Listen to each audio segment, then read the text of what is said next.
Bonjour bien-aimés dans le Seigneur, je bénis Dieu pour ce matin. Il nous a encore donné la force, il nous a donné la santé.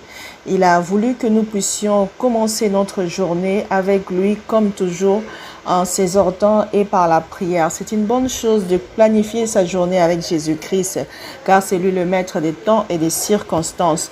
Aujourd'hui, nous allons nous exhorter dans les livres des Actes des Apôtres. Le verset 24 à 31, je lis au nom de Jésus-Christ. Le Dieu qui a fait les mondes et tout ce qui s'y trouve, étant le Seigneur de la terre, n'habite point dans les temples faits de mains d'hommes.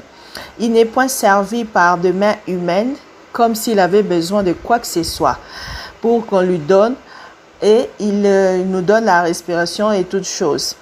Il a fait que tout homme sorti d'un seul sang habite sur toute la surface de la terre, ayant déterminé la durée des temps et les bornes de leur demeure. Il a voulu qu'il cherche le Seigneur et qu'il s'efforce de le trouver en tâtonnant, bien qu'il ne soit pas loin de nous, car en lui nous avons la vie, le mouvement et l'être. C'est ce qu'ont dit aussi quelques-uns de vos poètes. Nous sommes donc la race de Dieu. Nous ne devons pas croire que la divinité soit semblable à de l'or, à de l'argent ou à de la pierre sculptée par l'art d'une industrie de l'homme. Bien-aimés, nous allons partager aujourd'hui « Fini les temps de l'ignorance et de tâtonnement ». Pourquoi je dis « fini » ? Parce que Jésus-Christ est venu pour rétablir toutes choses. Jésus-Christ est l'accomplissement de la parole. Jésus-Christ est la nouvelle alliance qui a annulé l'ancienne alliance, l'ancienne alliance fondée par des rudiments qui aujourd'hui n'ont pas lieu d'être. Bien-aimé, Éphésiens 4, 18 nous montre que le diable obscurcit notre intelligence par l'ignorance et par l'endurcissement de nos cœurs. Ici, j'aimerais revenir un peu à notre histoire. C'était Paul qui s'est trouvé à Athènes. Toujours dans la fuite de Juifs qui voulaient lui faire du mal, Paul parcourait plusieurs villes et prêchant la bonne nouvelle, s'assurant que les chrétiens, donc les Juifs de l'époque et les nouveaux venus puissent s'imprégner de la parole de la vie, de la parole de Jésus-Christ, de la nouvelle doctrine, celle de Jésus-Christ. Bien-aimé, alors il s'est fait qu'à Athènes, il a trouvé les gens qui avaient plusieurs idoles. C'était vraiment un pays où règne l'idolâtrie. Mais dans leur sculpture, il a trouvé aussi quelque part qu'on a consacré à une divinité, donc à un Dieu inconnu, des éloges. Alors, il voulait leur parler de Jésus-Christ. Parce que eux-mêmes aussi, en l'entendant parler, ils sentaient que cet homme n'a pas la même doctrine que nous. Alors, poussés pour connaître sa doctrine, on lui invita de venir leur parler. Et c'est alors qu'il a commencé à parler de Jésus-Christ, en leur montrant que j'ai apprécié, parce que je trouvais qu'au-delà de tout ce que vous faites, de toutes vos divinités, vous avez consacré quelque part à un Dieu inconnu. J'aimerais bien vous parler de ces dieux inconnus, parce que c'est Dieu qui a créé le ciel et la terre. Bien-aimés, nous devons arrêter à ce que nous puissions donner accès au diable. Comment nous donnons accès au diable? Lorsque nous méprisons l'œuvre de Jésus-Christ à la croix. Lorsque nous remplissons nos cœurs de colère, de clameur, de toute espèce de méchanceté que nous pouvons assimiler tout au long de nos vies ou par des contraintes de la terre ou de tout ce que nous pouvons avoir auprès des uns et des autres. Bien-aimés, nous devons apprendre à nous pardonner réciproquement, pardonner parce que Jésus-Christ aussi a eu pitié de nous et nous a pardonné. Donc, nous devons apprendre à fermer les portes du diable et à rechercher la vie de Jésus-Christ, à rechercher de vivre comme lui, pas comme un homme aujourd'hui, pas comme une religion veut que nous puissions marcher, mais nous devons rechercher à connaître la volonté de Dieu afin que notre intelligence soit renouvelée dans l'esprit et que nous puissions revêtir une nouvelle personne, créée selon l'image de Dieu dans la justice, dans la sainteté, pour que nous puissions produire la vérité qui est la source de la vie. Jésus-Christ est la vérité. Nous devons manifester Jésus-Christ en nous. Bien-aimés, il est important de s'accrocher à Dieu. Pourquoi? Parce que c'est en Jésus-Christ que réside la sagesse et la puissance. Bien-aimés, les conseils et l'intelligence lui appartiennent. C'est lui seul qui peut renverser les choses et que personne ne puisse le rebâtir. Il est le seul qui peut fermer et que personne ne peut délivrer.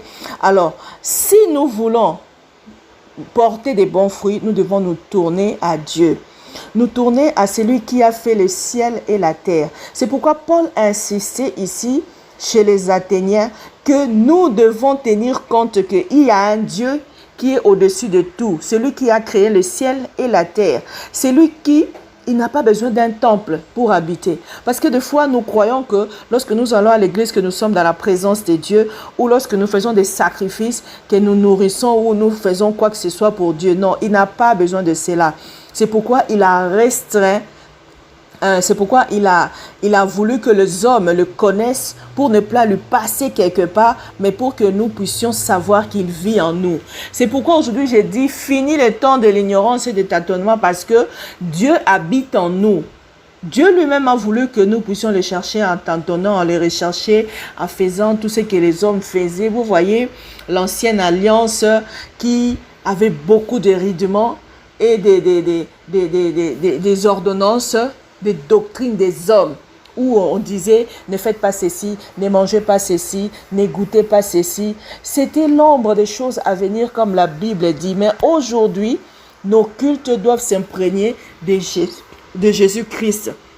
Nous devons arrêter de vivre avec de philosophie ou des ordonnances des hommes, des traditions des hommes, des rudiments de ce monde qui enlèvent Christ, qui est le centre de toutes choses, qui enlève Christ, qui est la pierre dont le bâtisseur a besoin. Si tu veux bâtir ta maison, si tu veux avoir un avenir, une maison solide, tu dois bâtir tout en Jésus-Christ. Parce que en lui habite corporellement toute la plénitude de la divinité. Nous avons tout pleinement en lui. C'est Jésus-Christ qui est le chef de toute domination, de toute autorité. Et c'est par lui que nous avons été circoncis, non pas de la circoncision comme de nos patriarches, mais nous avons été circoncis par la foi. Il a circoncisé nos cœurs pour que nous puissions croire en lui par la foi. Alors nous devons être dépouillés de vieilles personnes. Bien-aimés, Jésus-Christ est mort à la croix pour nous. Et nous, par les baptêmes, nous étions comme morts et ressuscités en lui. Et il veut seulement que nous puissions marcher dans la foi.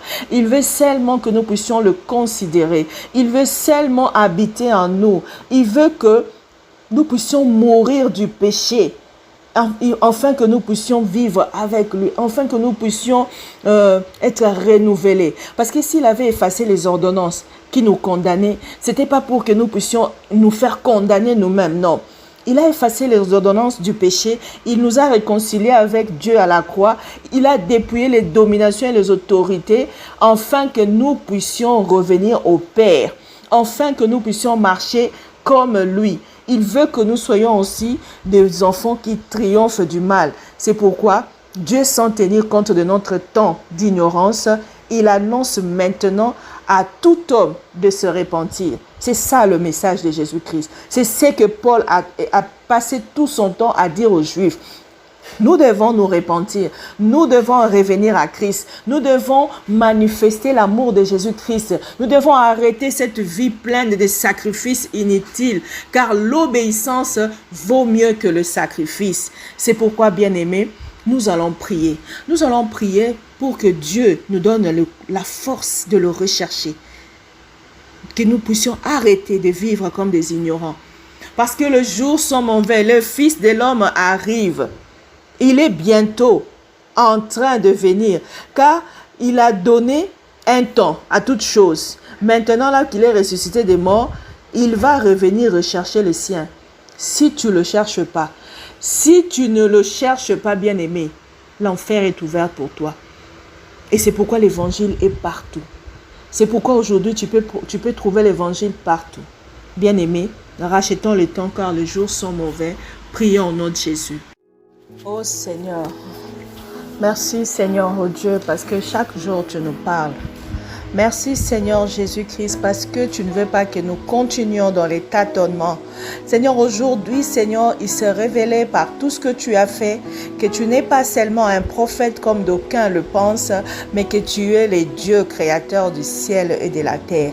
Et toute la terre a fait que la manifestation de ta personne soit connue dans tout le monde entier, afin que tu sois exceptionnel. Seigneur, apprends-nous d'arrêter de tâtonner, de continuer à rechercher qui est le véritable et qui est le vrai Dieu. Parce que c'est toi le véritable, c'est toi le Dieu créateur du ciel et de la terre. Nous devons nous focaliser en toi, Seigneur Jésus. Que mon frère et ma soeur soient focalisés en toi, que nous n'ayons pas de doutes à ton sujet, car tu es celui qui viendra sauver l'humanité. Tu es celui qui est parti pour nous arranger des maisons de place afin de venir nous chercher. Et les temps s'est approché, les jours se sont approchés. Oh Seigneur, béni soit le nom du Seigneur,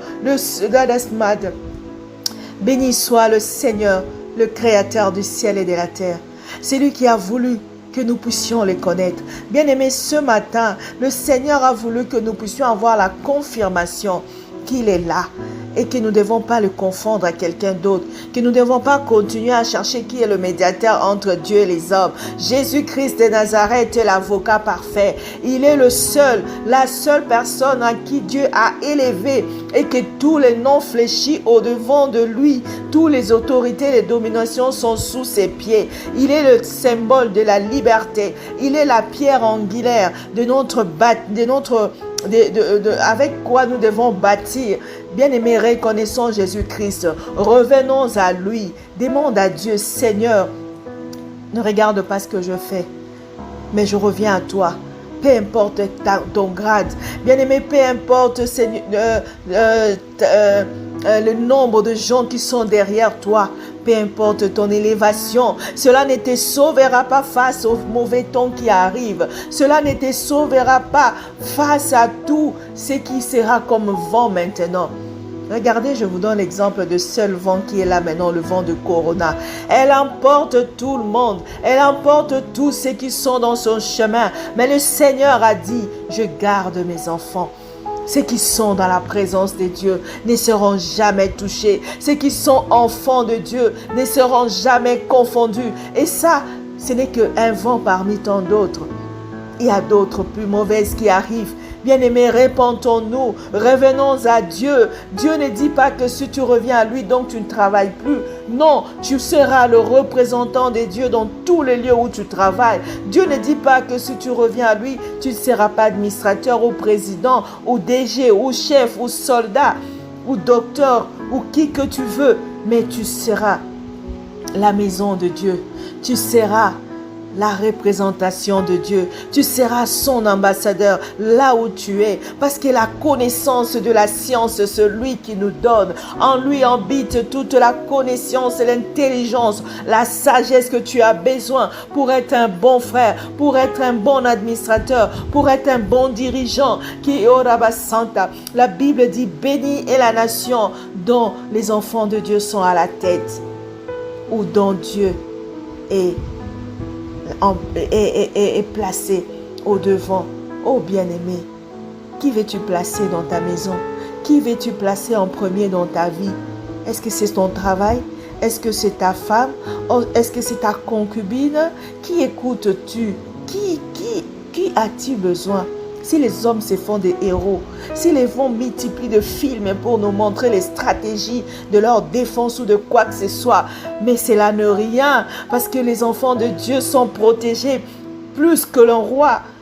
Car lorsque les gardes-corps humains laisseront passer les corrodants ou les fléaux de la terre t'attaquer, les anges de Dieu qui protègent les enfants de Dieu ne laissera rien passer parce qu'ils sont là pour toi. La Bible dit qu'ils sont au service des enfants de Dieu. Bien-aimés, C'est parce que tu vis dans l'ignorance. C'est pourquoi nous devons rechercher la parole de Dieu. Nous devons rechercher la connaissance de Dieu. Nous devons commencer à travailler pour comprendre la doctrine de l'amour que Jésus-Christ a apporté sur la terre. Bien-aimés, fini le temps de l'ignorance. Imprégnons-nous de la pensée de Jésus-Christ, la pensée d'avoir un seul Dieu vrai, le seul, l'unique, le créateur du ciel et de la terre, de l'adorer comme tel et d'aimer son prochain. C'est ce que Dieu veut de toi. Ce n'est pas tous ces sacrifices que tu fais pour avoir ceci, cela, ceci, ou patati patata. Bien-aimé, la Bible dit, cherchez premièrement le royaume et le reste vous sera donné par-dessus quoi. Pourquoi continues-tu à te faire esclave des hommes, esclave des rudiments des hommes, au détriment de tout ce que Dieu a mis devant toi, au détriment de la parole de Dieu qui est devant toi? C'est comme quelqu'un qui a déjà un testament qui stipule tout ce qu'il doit avoir, mais il ne le lit pas. C'est pourquoi il attend toujours. J'ai encore quoi? J'ai encore quoi? L'avocat dit, moi j'ai encore quoi? Fini toutes ces choses. Imprégnons-nous de la pensée de Dieu. Vivons comme les enfants du roi des rois. Rachetons le temps car les jours sont mauvais. Et béni soit tout celui qui prie et qui est en prière ou qui cherche la volonté de Dieu, la face de Dieu tout le matin avec nous. C'est pourquoi que la journée soit bénissante, que nos vies soient bénies, que tout le foulera à la pointe de nos pieds nous soit donné en possession. Que tous ceux qui sont malades en ces moments, je déclare la guérison miracle au nom de Jésus. Fini le temps de la récréation. Fini le temps où le diable nous aveugle, car en ces moments l'aveuglement est tombé. La Bible dit, vous connaîtrez la vérité et la vérité vous rendra libre. Que Dieu soit loué et béni soit le Seigneur Jésus-Christ. Amen.